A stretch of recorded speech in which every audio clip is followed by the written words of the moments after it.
bheke inkosi.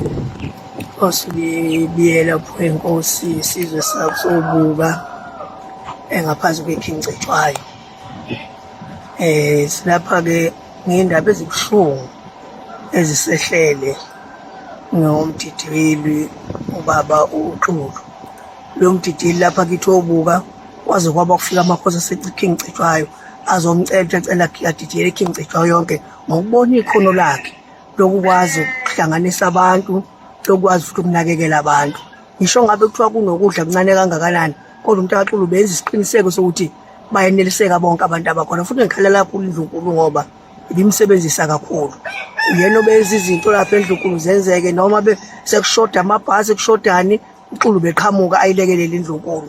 So umuntu nje besaziwa kakhulu eNdlunkulu, imbiza iNdlunkulu imsebenzise, nabantu bathi uma befika eNdlunkulu besazi ukuthi uXulu ukhona phambili. Ngakho nje sidabuke kakhulu.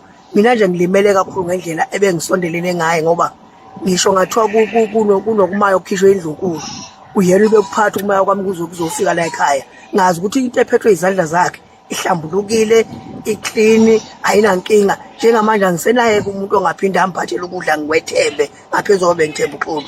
Ngithi-ke emndenini wakhe, kubantwana bakhe, omama bakwakhe abalimele bodwa, silimele sonke njengesizwe sasobuka ngoba le ndoda ibisebenza. Sithi-ke nabenzi-ke balokhu uma bekungabantu bebethengiwe Nkosi yami, balimaze noma babulala umuntu bengafanele ukubulala umuntu wesizwe, balimaze iNdlunkulu yonke nje, bayiqeda amandla ngendlela abenze ngayo. Cishe nabo bebengazi ukuthi lo muntu abambulalayo ukangakanani ngisho iNdlunkulu, noma engengakanani akekho umuntu ofanele ukufa. Singaphambana ngembono, impilo yasemhlabeni leyo, kodwa kusho ukuthi kufanele sibulalane. Singaphambana noma kuphi, sixabane noma kuphi, kodwa ukuxabana insila yabantu emhlabeni kwababe kwawo. Yingakho kukhona umthetho phezu kwabantu, ubabekele umthetho, ubekele khona ukuthi la bantu bephambene khona umthetho ubalungise, bayeke ukubulalana. Ngithi siyadabuke kakhulu. Ngiyafisa umndeni wakhe uqine, ume idolo, wazi ukuthi okubehlela kwehlele bona bodwa futhi akuqali ngabo. Indlela yethu sonke nokhokho bethu babekhona nomkhulu babekhona bedlula, kodwa hayi ngale ndlela. Ayikho, akekho umuntu odalwe uNkulunkulu odalwe ukudlula isandla somuntu.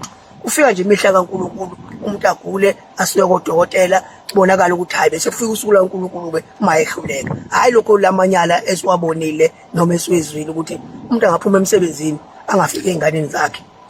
Siyakhala nje nalama stop and go-ke Nkosi yami, angazi ukuthi lento izosheshiswa kanjani. Ziyeke iy'moto ukuthi eziyopaka lapha isigameko sokuqala.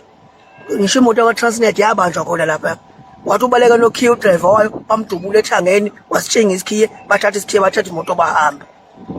Isimo nje esilukhuni lesi, leya ndawo sizokwesabeka ngendlela esimanje ngoba kuyakhomba abantu bazoqedana lapha. Ngakho sidabuke kakhulu emndenini wakaXulu. Ngikhalela ngisho inkosi uXabhashi. Ngiyazi ukuthi inkosi yakubo le ngendlela ebebekhonzele bethandana ngayo nayo inkosi yakwaXulu, nenkosi uZungu kwaMadlebe. Sengwayo sithi siyanikhalela, siyazi ukuthi benimethembe kangakanani uMntakadonda, neza nazomcela kimi ngavuma nami ngoba ngingene ukuwaphikisa amakhosi, ngiwahlonipha, ngazi ukuthi sisebenza ndawonye bangoza kwethu. Ngakho ethi amakhosi aseNdlunkulu angilimele ngedwa, silimele sonke, isizwe sonke silimele.